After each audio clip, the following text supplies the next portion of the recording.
She told him, "Keep your dirty hands off the jets." But she never imagined those same hands once built the very aircraft she now owns. A single father, humiliated in front of his little girl, would soon reveal a truth powerful enough to change her heart and her life forever. Before we continue, let me wish you peace and good health. Tell me, from which country and at what time are you watching this story tonight? The hum of turbines filled the air inside Hayes Aeronautics, blending with the faint hiss of compressed air and the rhythmic click of a mop bucket rolling across the polished floor. Outside, the Blue Ridge Mountains held the horizon like folded arms, their peaks fading into the early autumn haze. Inside, everything gleamed with steel precision except for the tired hands that kept it that way. Jonas Reed paused to wring out the mop, his fingers stiff from the chill that clung to the hangar's concrete. Across the room, through a glass wall, a silver prototype jet stood on its pedestal, the pride of the company and the symbol of everything he had once been.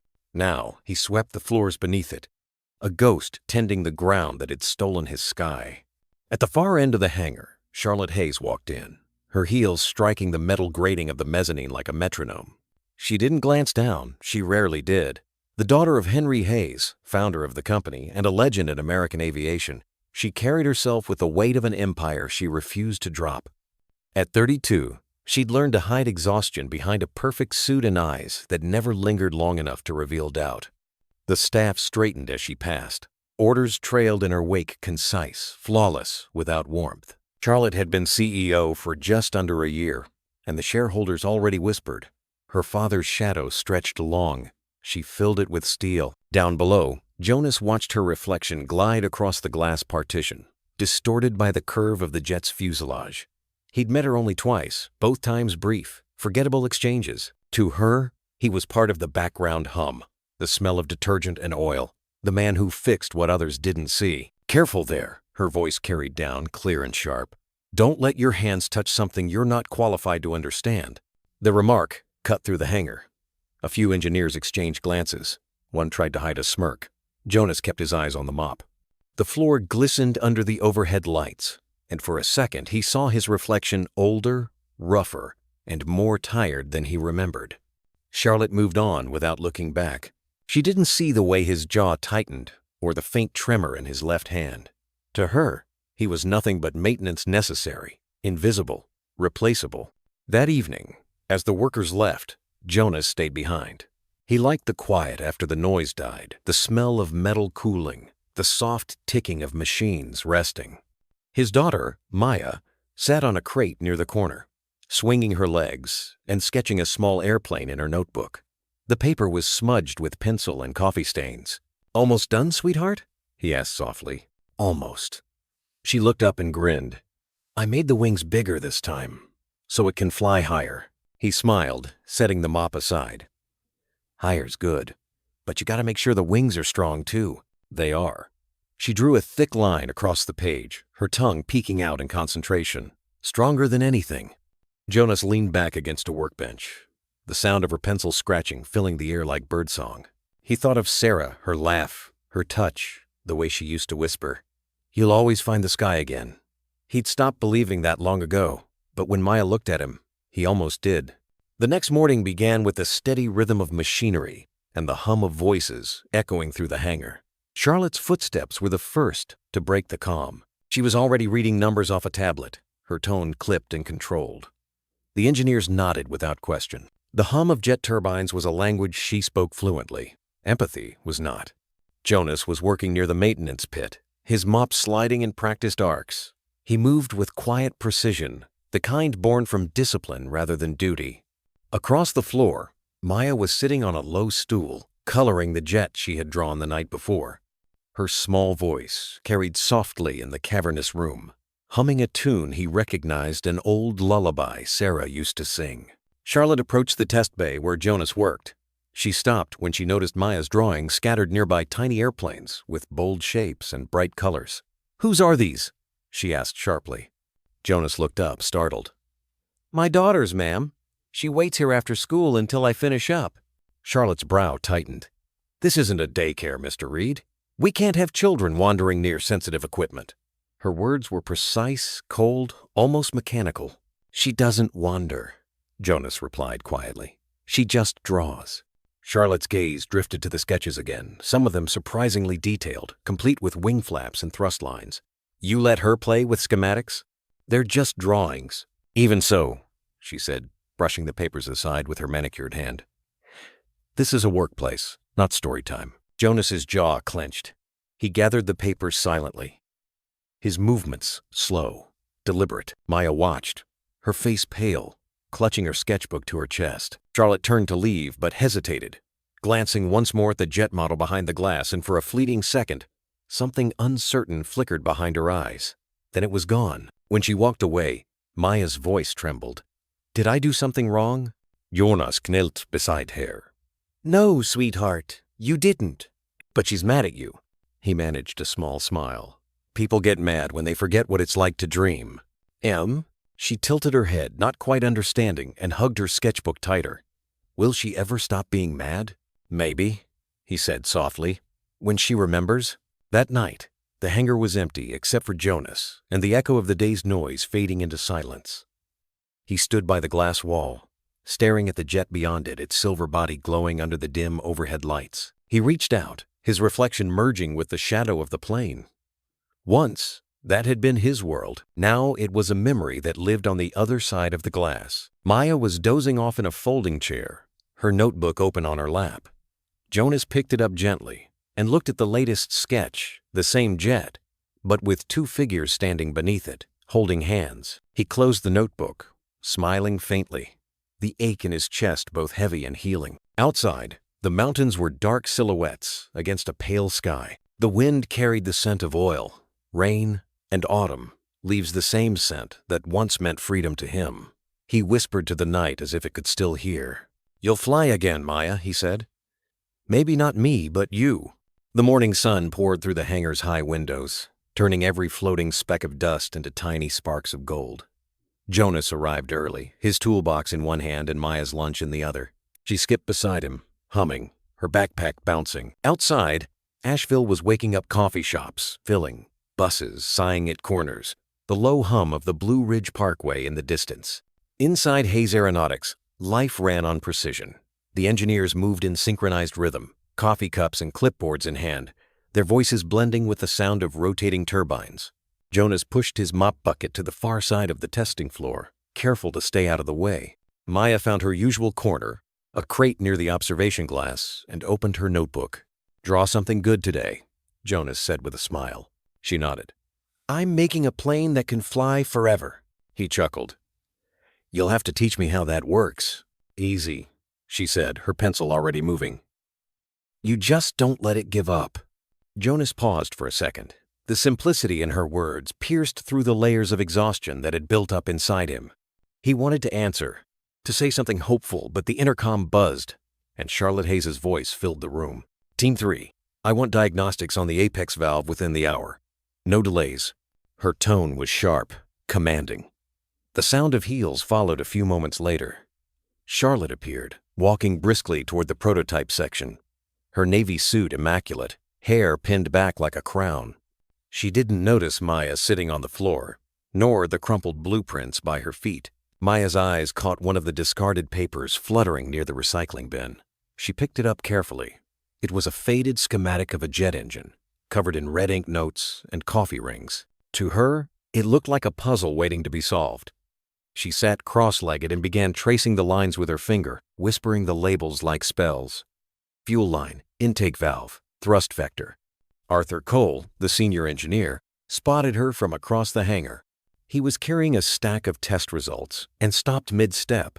He watched for a moment the little girl's concentration, the way her small hands moved along the diagram, as if she understood it. A soft smile tugged at the corners of his mouth. He started walking toward her, curiosity winning over protocol. What do you have there, young lady? He asked kindly. Maya looked up, startled, but not afraid. Just a drawing. Someone threw it away. Arthur crouched down beside her. That's no ordinary drawing. That's a jet engine. I know, she said confidently. The lines go here to the fuel, and this part makes it push faster. Arthur blinked, impressed. You've got quite an eye.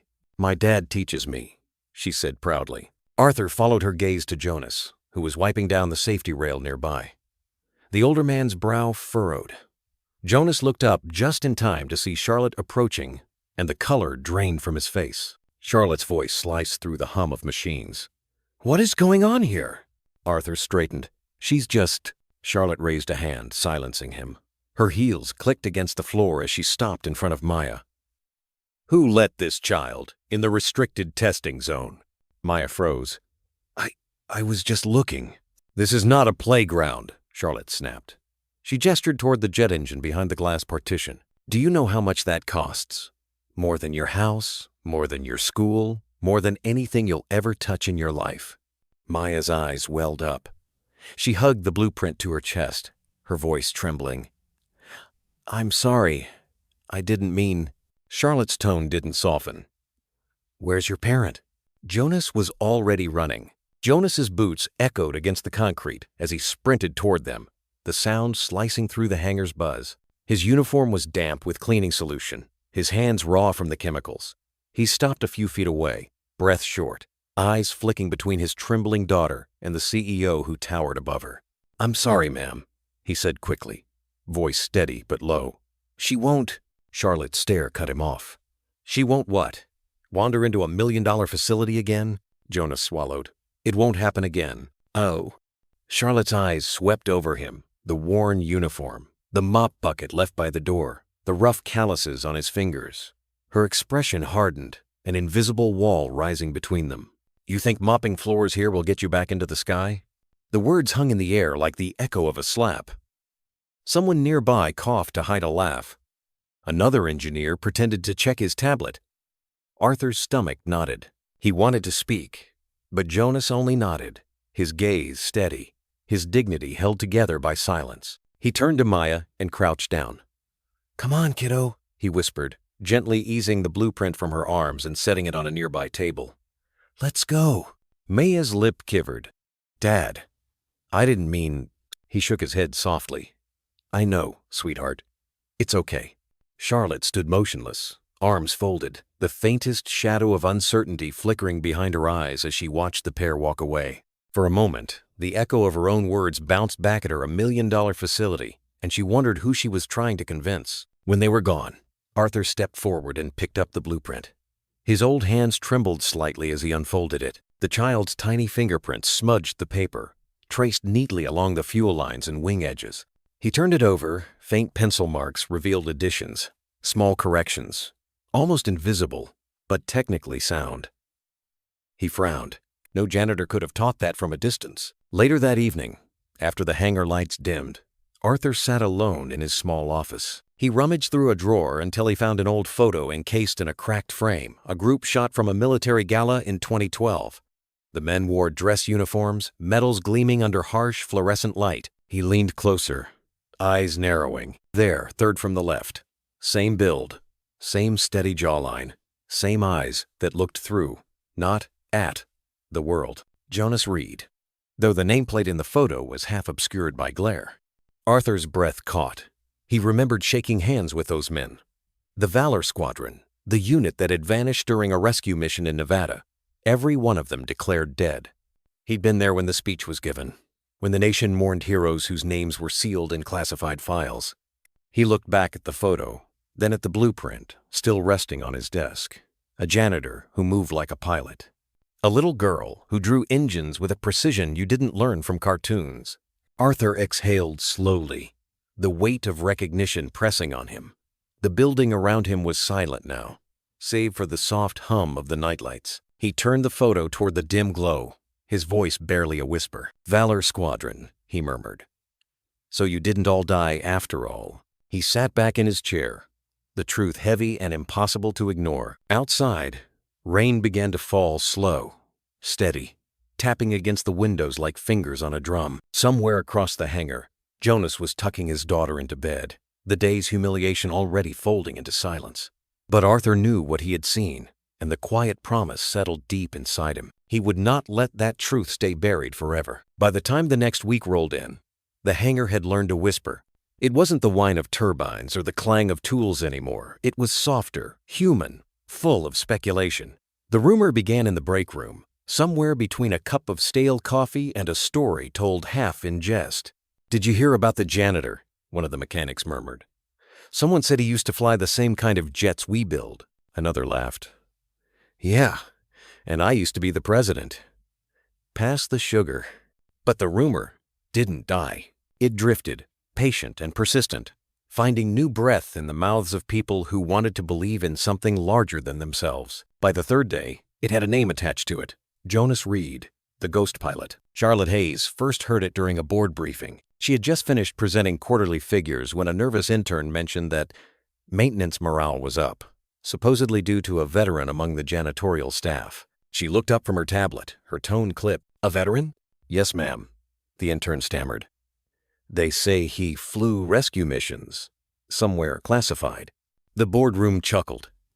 Charlotte didn't. Find out who started it, she said, her voice like cold glass. Later that afternoon, she found Jonas wiping down the observation windows again, his movements unhurried. Through the glass, the silver jet gleamed a mirror of everything between them. I hear stories about you, she said without preamble. Jonas didn't look up. People tell stories when they get bored. Are they true? Does it matter? Her tone sharpened. It does, when those stories distract my employees. Jonas finally met her gaze. Then maybe the distraction isn't the story. Maybe it's that someone believes it. For a moment, silence hung heavy between them. Charlotte opened her mouth to respond, but Arthur Cole appeared at the top of the stairs, carrying a folder. Charlotte, he called gently, the press layout for tomorrow's test flight. She turned away, heels echoing across the platform, but her mind lingered on his words. Maybe it's that someone believes it. That night, Charlotte sat alone in her office. The storm outside rolled through Asheville, thunder shaking the windows.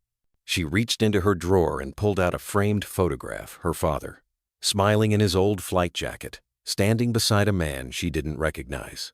The man's eyes were sharp, determined, with that same steady stillness she'd seen earlier that day. She traced the edge of the photo, her thumb brushing over the stranger's face. For a fleeting moment, her chest tightened a memory she couldn't quite place, a name she'd heard only once, long ago. Jonas Reed. The rain had eased by dawn, leaving the air damp and electric. Charlotte hadn't slept. The photograph sat on her desk, its surface clouded with fingerprints. She'd spent half the night trying to convince herself that it was coincidence, the same jawline, the same set of the shoulders.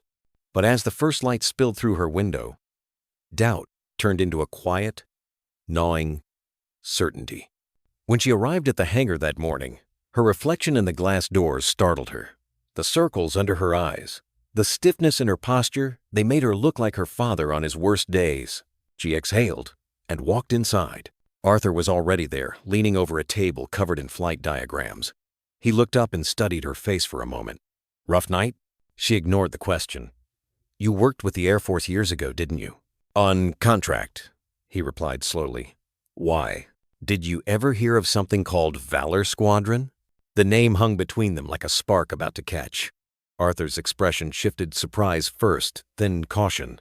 That's old history, Charlotte. Most of those records were sealed. Sealed? She pressed. Why? Because the mission went wrong, he said quietly. The official story was an engine failure during a desert exercise. Everyone was declared lost. But people like me, we heard rumors that one pilot stayed behind to save his wingman. No names, no details. Just a story. Charlotte's throat tightened. And if someone survived? Arthur hesitated, then met her eyes. If he did, he wouldn't want anyone to know. Some men don't come home just because of their wounds. They come home because they've stopped believing they deserve the sky. Charlotte turned away, her hand gripping the edge of the table. Outside, through the glass wall, she could see Jonas mopping near the hangar doors, the sunlight glinting off the bucket's rim. For a second, she imagined him in a flight suit, standing tall, steady, and the image sent a shiver through her. Later that afternoon, she found herself back in her father's old office, a room she rarely entered. The air smelled faintly of dust and cedar polish. She walked to the bookshelf where he used to keep his aviation awards, brushing past rows of plaques, until her fingers stopped at a faded, leather-bound album. Inside were photographs, some yellowed, some barely visible. On the last page, she found it. Her father, 20 years younger, shaking hands with a man in a flight uniform. The insignia on his chest read Valor Squadron. The face was turned slightly away, blurred, but the tattoo visible just under the sleeve was clear. 2 wings crossed over a shield. Her breath caught. She traced it with her finger, remembering the way Jonas's sleeves always stayed buttoned, even in the heat. The sound of footsteps startled her.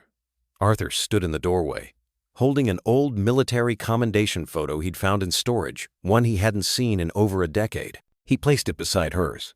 Both images showed the same insignia, the same man standing next to different commanders. A lifetime apart. They didn't speak for a long moment.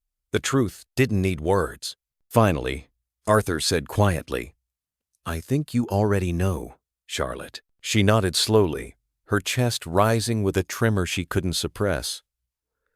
"Then why is he here?" Arthur's eyes softened.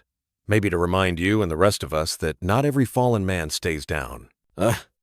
Charlotte looked again at the photo of her father and the blurred pilot. For the first time, she didn't see shame in the memory. She saw a lesson she had forgotten. Outside, the sky cleared over Asheville.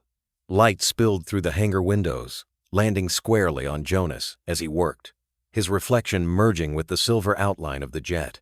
He didn't look up, but something in his quiet movements carried the same steady grace of flight. Charlotte stood there, one hand pressed to the glass, and whispered under her breath, not quite a question, not quite an answer. "Valor Squadron, Jonas Reed." And somewhere deep inside her, the certainty she had fought against all night finally settled. The man she had once insulted was the same man who had saved her father's life. The morning of the test flight dawned clear and cold, the kind of crisp autumn air that seemed to make the mountains shimmer. Dew clung to the tarmac like scattered glass, and every sound, every footstep, every metallic clang carried farther than usual. Hayes Aeronautics had turned the hangar into a stage. Engineers hustled, executives checked clipboards, and a few journalists milled about, waiting for the big reveal of the company's prototype jet, the Apex 9. Jonas arrived before sunrise, as always. He mopped the floors, changed the filters in the air compressors, and kept to the shadows. But that morning, Arthur Cole found him tightening a loose bolt on a maintenance panel. His movements practiced and precise. "You shouldn't be touching that," Arthur said quietly, though there was no anger in his tone. Jonas gave a faint smile. "Just making sure your engineers don't trip over their own confidence." Arthur studied him for a long moment. "You know, Charlotte found her father's old photo albums." Jonas froze for half a second. "Then she knows. EFSIT. I think she's still trying to decide what to do with that knowledge." Jonas straightened up, wiping his hands on a rag. "Then I'll make it easy for her. After today, I'm leaving." Arthur frowned. "Leaving? You think that's what she needs?" "No," Jonas said softly. "It's what's fair." Before Arthur could reply, Charlotte's voice rang out over the intercom. "All personnel, prepare for pre-flight inspection. I want this floor spotless, and that includes the observation deck." "That..." Jonas nodded once to Arthur and moved toward the far end of the hangar. Through the glass, he could see Charlotte standing near the prototype, her arms folded, her voice clipped as she gave final orders. She looked different that morning, less certain maybe, or simply more human. When her gaze brushed over him for a fraction of a second, she didn't look away as quickly as she used to. The test began just after 10. The Apex 9's engines roared to life, the hangar trembling with their power. Jonas watched from the observation corridor as the jet rolled forward onto the runway, its silver body catching the sun like liquid fire. Charlotte stood beside the control console, a headset pressed to her ear, her expression unreadable. Everything went smoothly at first, the telemetry, the engine readouts, the launch. The jet took off flawlessly, slicing through the sky like a blade of light. But at 2,000 feet, something changed. A red warning flashed across the monitors. "Pressure drop in Chamber 2, called one of the engineers. "Could be a sensor glitch." Charlotte's voice was calm, steady. "Confirm the backup systems. Backup's online, but wait, it's not responding."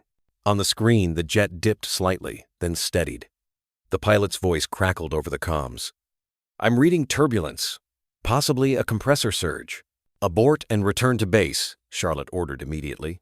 But the response didn't come. The line hissed, then went dead. For a heartbeat, no one moved. Then, chaos. Charlotte barked orders. Engineers scrambled to re-establish connection. Alarms wailed through the hangar. Jonas stood at the glass, every muscle tensed, eyes fixed on the distant glint of the jet as it fought to steady itself in the sky. Arthur turned toward him. "Jonas, no." But Jonas was already moving. He sprinted past the barriers, across the hangar floor, toward the maintenance bay where an old service vehicle sat idle. He grabbed the radio handset, his voice sharp and precise, the voice of a man who had done this before. "This is Jonas Reed, ground ops, switching to emergency frequency Delta 2. I've got visual on Apex 9. She's losing thrust vector control." Static, then a burst of sound. The pilot's voice, panicked. "I can't stabilize her." Jonas's reply was calm, steady, a lifeline in the noise. "Listen to me. Cut throttle to 50%. Re-engage secondary line and feather your flaps. She'll drop nose heavy, but she'll glide." The hangar fell silent. Everyone listened. On the screen, the jet leveled slightly. Charlotte's hands shook as she reached for the comm panel. "Who authorized?" Arthur grabbed her wrist gently. "Let him." Through the headset, Jonas's voice carried like something ancient, steady, unshakable. "That's it. Ease her down. You've got this, kid. Just trust the air." The jet's descent steadied. The room held its breath. Charlotte's eyes were fixed on the monitor, her reflection trembling on the glass. Then, just as the aircraft neared the runway, the rear thruster flared a sudden burst of fire and smoke, and the comms went dead again. The explosion shook the building. The blast tore through the air like thunder. The shockwave rattled the glass panels, knocking clipboards and papers to the ground. For a moment, no one breathed. Outside, the Apex 9 lay half buried in smoke and flame at the edge of the runway, its silver wings twisted and burning. Charlotte stood frozen. "Call emergency response now!" she shouted, but her voice cracked midway. The alarms wailed through the hangar, drowning in the roar of sirens. Jonas didn't wait for orders. He grabbed a fire extinguisher from the wall, ran straight toward the smoke, and vanished into the haze. "Jonas!" Arthur yelled after him, but the old pilot was already gone, swallowed by the gray. Heat slammed against him like a wall. The acrid smell of jet fuel filled his lungs. The world had become sound and fire, the groan of metal, the hiss of extinguishers somewhere behind him. Through the flames, he saw movement, the pilot trapped in the cockpit, struggling against a jammed harness. Jonas dropped the extinguisher and climbed the wreckage, ignoring the fire biting at his sleeves. His old injury screamed with every step, but he forced himself forward. He reached the canopy, shattered the glass with a wrench, and shouted, "Can you move?" The pilot coughed, voice raw. "My leg, I can't." "Then I'll move you," Jonas said. He braced, pulled the young man free, and half carried, half dragged him down the wing, every muscle shaking. A flare from the ruptured fuel line lit up the wreckage behind them. They reached the ground just as another section of the fuselage collapsed. Jonas threw himself over the pilot, shielding him from the sparks. The noise was deafening fire, sirens, shouts, the world collapsing into a single heartbeat. When the fire crews reached them minutes later, Jonas was still kneeling beside the pilot. His arm burned, his jacket torn open from shoulder to wrist. A paramedic knelt to check his pulse and stopped. There, on his forearm, beneath the torn sleeve, the tattoo was visible, 2 iron wings crossed over a shield. The words "Wings of Valor" etched below. "Sir," whispered one of the engineers who'd followed the rescue team, "that's the insignia, Valor Squadron, the one that vanished." Charlotte stumbled toward them, the smell of fuel and smoke thick in her throat. She stopped when she saw him, the tattoo, the burns, the steady calm in his eyes. The image seared itself into her mind like the echo of her father's stories. "You," she breathed, "you saved him. You saved my father." Jonas's voice was rough, quiet. "Did what any pilot would do." "No," she said, tears streaking through the soot on her face. "You did what good men do." The paramedics moved to lift him onto a stretcher, but he waved them off, glancing at the young pilot now breathing steadily beside him. "Check on him first," he insisted. "He's still got skies ahead." Charlotte knelt beside him, her voice trembling. Why didn't you tell anyone who you were? Jonas gave a tired smile. Because medals don't make a man. What he does when no one's looking, that's what matters. Arthur arrived, his face pale, eyes wide with disbelief and relief all at once. He looked from the wreck to Charlotte, then to Jonas. He just saved your company, Charlotte. Charlotte's gaze never left Jonas. For the first time, she saw not a janitor, not a roomer, but a man who had fallen and still found the strength to rise. She whispered almost to herself, "Wings of valor." Jonas closed his eyes briefly, the faintest nod. They were never mine alone. The paramedics finally lifted him onto the stretcher, carrying him toward the ambulance as the flames dimmed behind them. The hangar lights flickered, reflecting off the smoke like a dying storm. As the doors shut, Charlotte stood in the wind, her hands trembling. Around her, the employees, the same people who once laughed at Jonas, now stood silent. The man they'd overlooked had just saved them all. Arthur placed a hand on her shoulder. "What are you going to do?" Charlotte's eyes followed the ambulance as it disappeared down the runway. Her voice came out steady, but soft. "I'm going to make sure the world remembers who he really is. Vet." And as the engines cooled and the smoke thinned, a single phrase lingered in her mind, one her father used to say. "The best pilots aren't the ones who fly the highest. They're the ones who bring everyone home." Outside, the sky over Asheville burned gold against the fading smoke, and for the first time in years, Charlotte Hayes felt the ground beneath her as something steady, not a place of failure, but of faith. The hospital room smelled of antiseptic and rain-soaked air drifting in through a cracked window. Asheville's skyline shimmered beyond the glass, softened by morning mist. Jonas lay propped up against a stiff white pillow, his right arm wrapped in bandages. The rhythmic beeping of the heart monitor filled the silence steady, unhurried, like the man himself. He had been conscious for only a few hours. The doctors said he was lucky, mild smoke inhalation, second-degree burns, and a spine that had held up better than anyone expected. "Old soldiers," the nurse had said with a grin. "They don't break easy." But Jonas didn't feel lucky.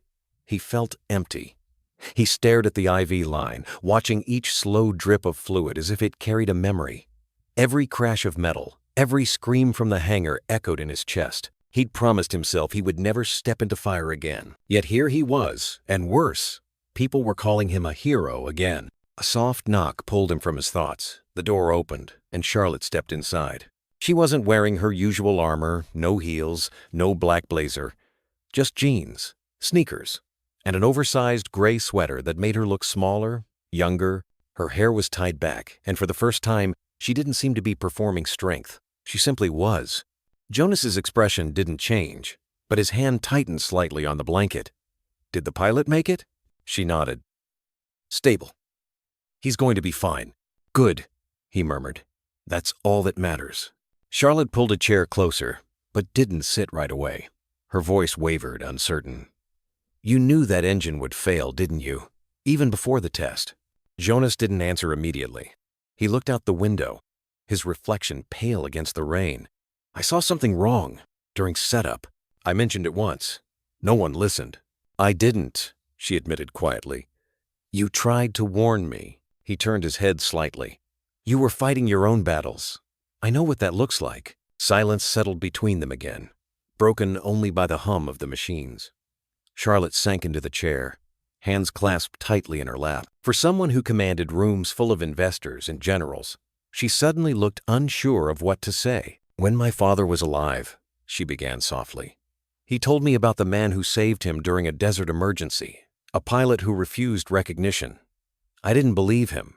I thought it was one of his stories, a way to romanticize failure. But it was you, wasn't it?" Jonas gave a faint smile, one corner of his mouth lifting. "Your father was a good man. He didn't need saving, just time to make peace with himself. I just happened to be there." She shook her head, eyes glistening. "He never forgot you. The last thing he said to me before he died was, 'If you ever meet the man with the iron wings, listen to him.'" Jonas's gaze fell to his bandaged arm. "He remembered that?" "Yes." Her voice cracked. "And I didn't understand it until now." For a long while, neither spoke. The rain deepened outside, pattering softly against the window. Charlotte leaned forward, her tone turning raw. "I don't know how to fix this, Jonas."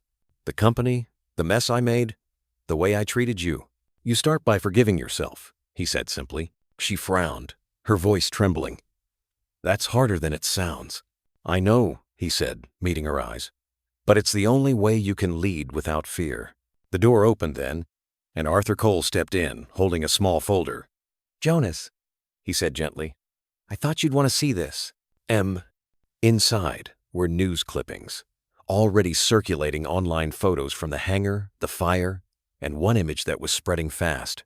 Jonas carrying the young pilot out of the flames, the tattoo visible beneath torn fabric. Headlines read, Mystery Janitor Saves Test Pilot. Wings of Valor Returns. Hayes Aeronautics Hidden Hero. Jonas exhaled, the ghost of a laugh escaping him. Well, there goes my quiet life. Arthur gave a small nod. You'll need to speak publicly, at least once. The press conference is scheduled for Monday. Charlotte's making sure the story's told right. Jonas looked to her. You don't have to do that. Yes, she said softly. I do. Outside, thunder rolled over the mountains, echoing through the glass. The weight of the moment pressed between them, guilt, gratitude, and something wordless that felt like understanding. Charlotte rose slowly, brushing invisible dust from her jeans. Get some rest. You've done enough saving for one lifetime. And, Jonas smiled faintly. That's what they said last time. She lingered a moment at the door, her voice barely a whisper. Thank you, Jonas, for giving me back my father, even if it took 15 years to realize it. As she left, Jonas leaned his head back, staring at the ceiling until the rhythm of the rain became something familiar. He'd fallen once before from the sky, from pride, from hope. But this time, as he closed his eyes, the fall didn't feel like failure. It felt like landing. Jonas was discharged 3 days later. Arthur drove him back to the hangar in his old pickup, rain still clinging to the windows. The place looked different now, not just rebuilt, but quieter, almost reverent. When Jonas stepped inside, every head turned. For a long second, no one spoke. Then a single clap broke the silence. Within moments, the whole hangar joined in, a wave of applause that left Jonas uneasy but moved. Charlotte walked out from her office, dressed simply, no longer hiding behind sharp suits. I wasn't sure you'd come back, she said. Jonas smiled faintly. Didn't think I would either. She handed him a small folder. Inside were headlines. Janitor Hero of Valor Squadron. The Man with the Iron Wings. They're waiting for your story, she said. But I think it's more than that. They're waiting to believe in something again. He closed the folder. Belief's a dangerous thing, Em. And yet, she said softly, you gave it back to us. Arthur appeared, holding a single brass key marked Workshop 3. Charlotte wanted you to have this, he said. Jonas frowned. For what? Charlotte smiled. For building what comes next. That evening, the hangar emptied. Jonas stood alone in the new workshop, the lights low and the air smelling faintly of steel and rain. He laid his old Air Force patch on the table and began sketching a small aircraft, simple and sturdy, made for teaching. When Charlotte peeked in, she smiled. Already working? He didn't look up. Some of us only rest when we're building. She hesitated at the door. Then keep building, this time, for those who still dream of the sky. Jonas paused, pencil hovering over the blueprint. For the first time in years, he felt peace instead of loss. Outside, the rain softened, and in its rhythm he heard what he'd been chasing all along: forgiveness. The days after the fire had turned into weeks, and weeks into months. Winter melted away into a soft Carolina spring, the kind that filled the air with the scent of wet soil and blooming magnolias. For the first time in years, the hangar wasn't a place of pressure or noise, it was a place of renewal. Jonas stood beneath the wide steel beams of Workshop 3, sleeves rolled up, his hands steady and sure again. The burns had healed, leaving faint silver scars across his forearm, just below the tattoo wings of valor. He didn't hide it anymore. The workshop was alive with quiet purpose. Sheets of metal lay stacked in corners. Blueprints covered the tables, and a chalkboard listed parts and timelines in Charlotte's neat handwriting. Leia sat cross-legged on a crate nearby, coloring on an old flight manual, while Marcus and Arthur discussed the weight distribution of the new training craft. Charlotte arrived just before noon, her heels clicking lightly across the floor, not the sharp echo of command, but a softer rhythm of belonging. She wore rolled-up sleeves and safety goggles perched on her head. Jonas glanced up. "You planning to build something or just look like you are?" She smirked. "Depends on who's watching." Then, quieter, "Arthur says the first prototype's ahead of schedule." "Good," Jonas said. "The kids won't wait forever." Charlotte folded her arms. "You keep calling them kids, but you realize half of them are older than Laia and younger than you were when you started flying." He chuckled. "That's exactly why I call them kids. They still have time to believe." A moment passed quiet, comfortable. Charlotte looked around at the walls covered in diagrams and sketches. "I keep thinking about that day in the hospital. You said you didn't want titles, just a classroom. I thought you were being humble, but now I see you were being honest." Jonas met her eyes. "Titles disappear when the lights go out, but teaching, that stays." She smiled, soft and sincere. "Then let's make it something worth staying for." Outside, the sounds of the hangar carried through the open doors, drills, laughter, the distant echo of hammer strikes. The place had become a home, not a factory. Engineers worked side by side with volunteers. Veterans dropped by to offer advice. Even the janitors who once kept quiet now joined conversations about airflow and design. Arthur approached, wiping his hands on a rag. "Jonas, Charlotte, I've been thinking. This project's more than a charity. It's a legacy. You're building something that's going to outlive all of us." Charlotte turned to him. "Then let's give it a name that deserves that." Arthur grinned. "Already done. The Legacy Project." Jonas raised an eyebrow. "Bit on the nose, isn't it?" Arthur shrugged. "Sometimes truth doesn't need poetry." Laia piped up from the crate. "I like it. Sounds like something that keeps going forever." Everyone laughed softly, but there was a stillness in the air after that, like they all knew the truth in her words. As afternoon light streamed through the windows, Charlotte caught Jonas watching his daughter trace lines on a blueprint. "She's got your focus," she said. Jonas smiled. "She's got her mother's hope." End of clip. And for a long while, they simply watched Laia draw. The faint hum of machinery and the smell of oil filling the space, the heartbeat of something new being born. The grand opening came 2 months later. The hangar gleamed brighter than ever polished floors, banners hanging from the rafters, a stage framed by the new training plane behind it. The aircraft wasn't large or sleek, but it was beautiful in its own way. Compact, durable, designed to endure mistakes and second chances. Painted along its nose were 2 crossed wings over a heart, the same emblem on Jonas's arm. Rows of chairs filled the space children from nearby schools, reporters, veterans, engineers, families. The air buzzed with anticipation. Outside, the Blue Ridge Mountains shimmered in the late morning light. Charlotte stepped to the podium, wearing a navy blazer and a small silver pin in the shape of wings. She glanced at Jonas, who stood quietly beside her, hands folded. Her voice carried warmth, not command. "A year ago, this hangar saw smoke, fear, and loss. Today, it sees something else: light, courage, and second chances." She paused, looking toward Jonas.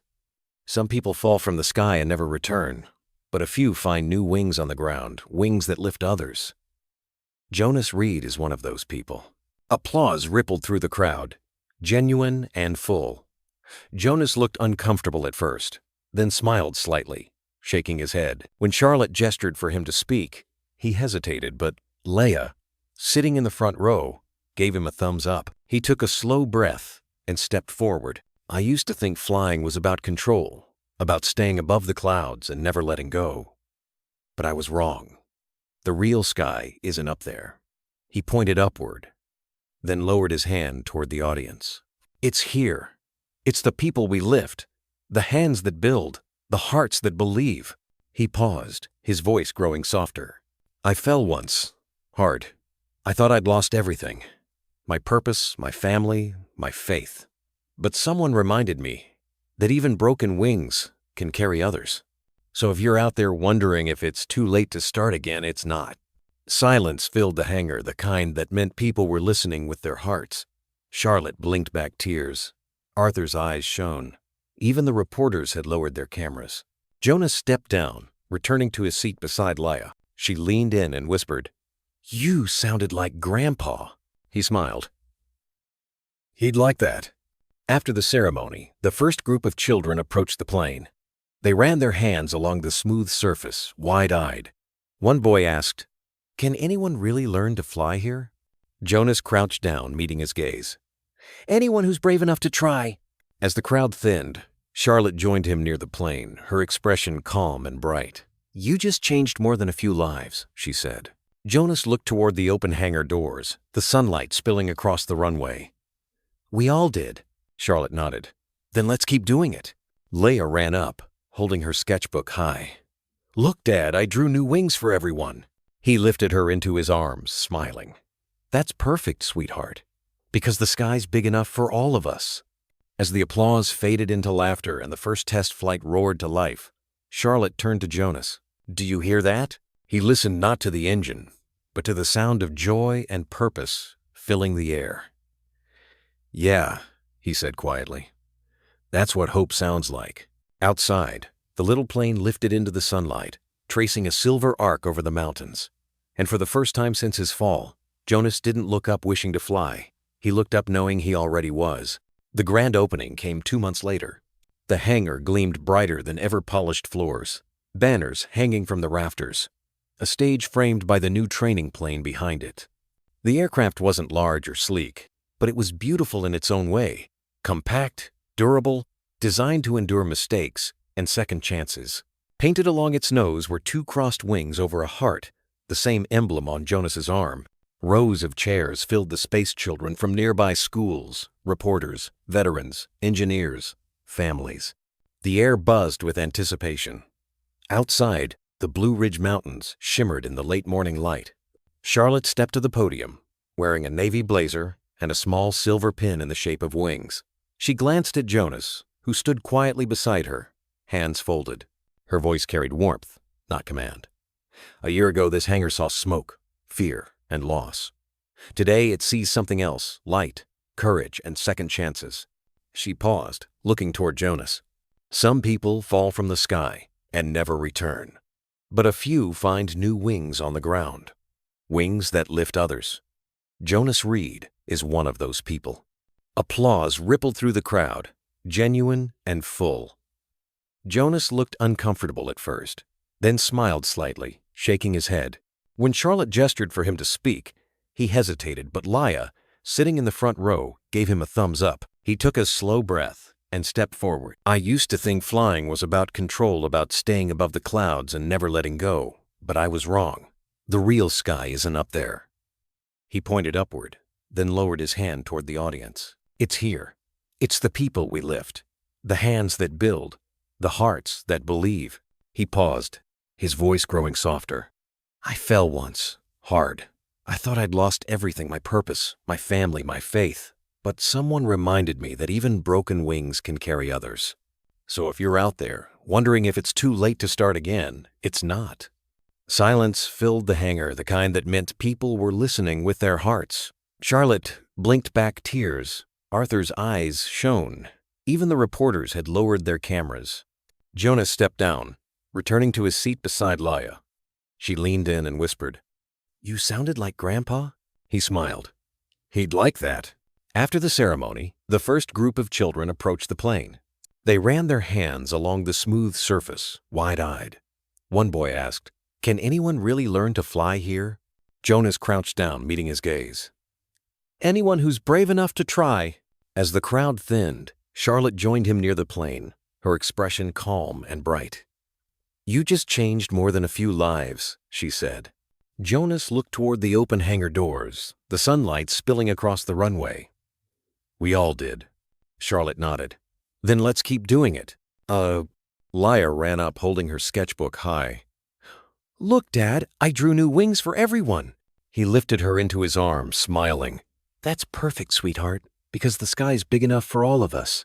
As the applause faded into laughter and the first test flight roared to life, Charlotte turned to Jonas.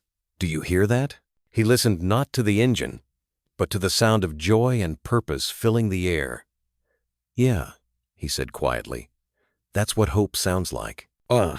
Outside, the little plane lifted into the sunlight, tracing a silver arc over the mountains. And for the first time since his fall, Jonas didn't look up wishing to fly, he looked up knowing he already was. Winter crept gently into Asheville. The mornings came with frost on the hangar's metal doors, and the air smelled faintly of jet fuel, snow, and coffee. Inside, the legacy project pulsed with life. Where once there had been silence and loss, now there was the steady rhythm of laughter, voices, and possibility. Jonas stood near the back wall, his hands tucked into his worn jacket. Rows of children sat in folding chairs, paper planes scattered at their feet. Some were the sons and daughters of factory workers, others from nearby schools or foster programs, all of them drawn here by the same quiet dream of flight. At the front, Laya stood beside a whiteboard covered in sketches of wings and propellers. "Remember," she said with a grin, "you have to believe your plane can fly before it does." The other kids nodded seriously, folding their paper with exaggerated care. Arthur leaned against a toolbox beside Jonas. "She sounds a lot like you." "Yeah," Jonas smiled faintly. "She's got more faith than I ever did." The hangar had changed. What used to be a sterile workspace had turned into something almost sacred, an open cathedral of second chances. Charlotte's office door now stood open most days, and she'd replaced the corporate nameplate with a simple sign, "Wings are for everyone." That afternoon, Charlotte walked in carrying a tray of cocoa for the children. Her heels had long been replaced by sneakers. She looked at home among them, the cold perfection of her past, now softened into warmth. "Break time," she called out. "And nobody argues with the woman holding marshmallows." Laughter followed her words, bouncing off the hangar walls like music. Jonas caught her eye, and she smiled in quiet acknowledgement, a shared understanding of how far they'd both come. Later, when the lesson ended, the children rushed outside to throw their paper gliders into the wind. Snow began to fall, tiny white specks floating against the blue-gray sky. The gliders danced and dipped in the air, and Laya's voice rang out, bright as bells. "See? They fly together better than alone." Charlotte stood beside Jonas, her breath misting in the cold. "You ever think we're all just paper planes in a storm?" she asked softly. Jonas looked at her, the faintest spark of humor in his eyes. "Maybe, but some storms teach us how to fly." Endeavor. The snow thickened, coating the tarmac in white. Jonas reached into his coat and pulled out a small tin. Inside was his wife Sarah's old compass. Its face scratched, but still true. "She used this when I was overseas," he said quietly. "Said it kept her close to where I was." Charlotte looked down at it, touched. "Does it still work?" He nodded. "Always points home. The trick is remembering what home means." For the first time, she didn't look away. "Maybe it's right here." Jonas closed the compass slowly, his reflection caught in its glass face. "Maybe it is." Outside, the kids chased the last gliders as twilight deepened. Laughter, footsteps, and the flutter of wings blending into the hush of falling snow. That night, the hangar was quiet again. The heater hummed low, and snow whispered against the roof. Jonas sat near the open door, wrapped in his coat, watching the runway lights blink in the distance. Laya slept curled up on a bench, a sketchbook resting on her chest. Charlotte approached, holding 2 mugs of steaming coffee. She handed one to him and sat beside him, close enough for the silence to feel like company. "You ever think about that day?" she asked. "Every day," Jonas said. "Not the fire, the choice. Walking back into it." She looked at him carefully. "Do you regret it?" He shook his head. "No. That was the first time I stopped running from who I was." The two of them watched the snow for a while. The hangar lights reflected off the frost, painting the floor with silver. "You know," Charlotte said finally, "I used to believe strength meant not falling, that if I just worked harder, colder, longer, I could hold everything together. But you taught me something I never learned from my father or this company." Jonas glanced over. "What's that?" "That falling isn't failure," she said. "It's how we learn who will catch us." He smiled, a slow, tired smile that held peace instead of pain. "Then you've learned to fly, Miss Hayes." She laughed softly. "Charlotte," she corrected. "Just Charlotte." They sat for a long time, listening to the wind outside. From the bench, Laya stirred in her sleep and murmured something that made Jonas's voice catch when he heard it. "Don't forget the wings, Daddy," Charlotte whispered. "Out of the mouths of children." Jonas looked out toward the runway. She's right. None of us should forget. The lights along the runway flickered in a perfect line, like constellations drawn to Earth. Charlotte leaned her head back, eyes closed, her voice a breath. "Do you think Sarah would be proud of you?" Jonas's reply came after a long pause. "I think she'd tell me I finally stopped looking down." Charlotte smiled. "Then maybe we both found our sky." The clock above the doorway ticked quietly as the snow continued to fall, gentle, endless, forgiving. The hangar that once held fire and ruin now held warmth and promise. Jonas reached over and tapped the edge of Charlotte's mug with his. "To falling," he said. She raised hers in return. "And to flying again." Outside, the snow swirled in the light white wings carried by the wind, disappearing into the dark, reminding them both that even when flight ends, the sky remains. The morning sun spilled through the wide glass windows of the hangar, painting the floor in soft gold. It had been a full year since the fire, since the day everything changed. Now, the space that once echoed with engines and commands was filled with laughter and learning. Rows of young students worked around tables, folding model wings, adjusting simulators, and scribbling equations across whiteboards smudged with chalk dust. At the far end, Jonas watched from his usual spot, a mug of coffee in one hand, a faint smile on his face. His limp was nearly gone, though he still moved carefully, each step deliberate, steady. Beside him, Charlotte Hayes stood in quiet pride. The cold CEO, who once measured worth in numbers, now measured it in lives changed. They watched as Laya, now 9, guided a new student through the basics of flight control. "You have to trust the air," she said, mimicking the same tone her father once used. "If you fight it, you'll fall. But if you let it carry you, you'll fly." Jonas chuckled softly. "She's teaching better than I ever did." Charlotte smiled. "She's learning from the right person." The Legacy Project had become more than a program. It was a heartbeat. Once a single workshop, now it stretched into classrooms, mentorship spaces, and a small scholarship fund for children who had never dreamed the sky could belong to them. Every week, veterans volunteered to teach. Engineers offered their time. Hope had found a home in the hangar. Arthur, older but sharp as ever, approached holding a folder. "Jonas," he said, "the town council's naming the new aviation wing after you, the Reed Learning Center." Jonas blinked. "That's not necessary." End of 2. "It's earned," Arthur said firmly. Charlotte added, "It's not about fame, Jonas. It's about legacy, yours, and everyone you lifted." He nodded slowly, eyes drifting toward the ceiling beams. Once, those rafters had felt like a cage. Now they looked like wings spread wide. As the students prepared for the end-of-day showcase, Charlotte glanced at him. "You ever think Sarah would have liked this place?" Jonas's eyes softened. "She'd have filled it with music." He paused, voice low. "She'd be proud of Laya." Charlotte placed a hand on his arm. "So would I." The hum of children's voices swelled again. Laughter, chatter, the sound of dreams being built. For Jonas, it was better than the roar of any jet. That evening, the sun sank behind the Blue Ridge Mountains, turning the sky the color of fire and honey. The hangar lights flickered on, warm and steady. Most of the kids had gone home, leaving behind scattered papers and the faint smell of oil and hope. Jonas sat by the open doors, watching the last training plane return from its test flight. Laya was curled up on a chair nearby, asleep beneath his old jacket. Charlotte walked over, carrying 2 cups of cocoa instead of coffee. "Peaceful night," she said softly. He nodded. "Haven't had many of those." They sat side by side, watching the fading light. A gentle wind brushed against them, carrying the faint hum of the plane's engine as it landed. Charlotte broke the silence first. "Do you ever miss the sky?" Jonas smiled faintly.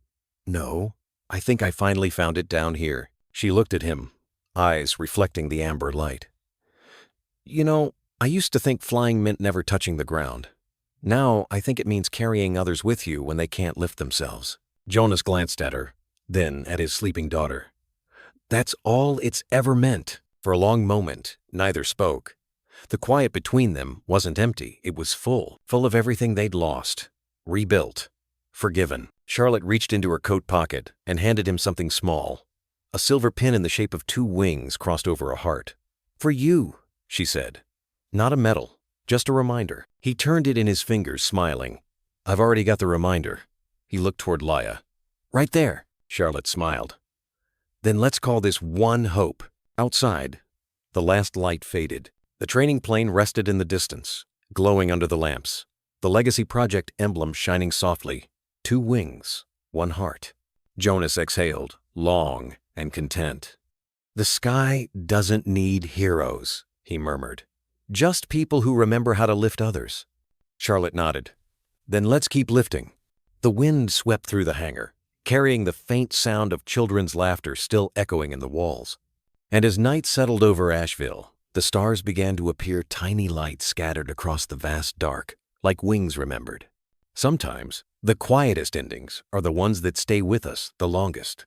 When Jonas stood beneath that open hangar door, watching the children of the Legacy Project trace their first flight paths in the spring sunlight, it wasn't just the sound of engines that filled the air, it was the hum of second chances.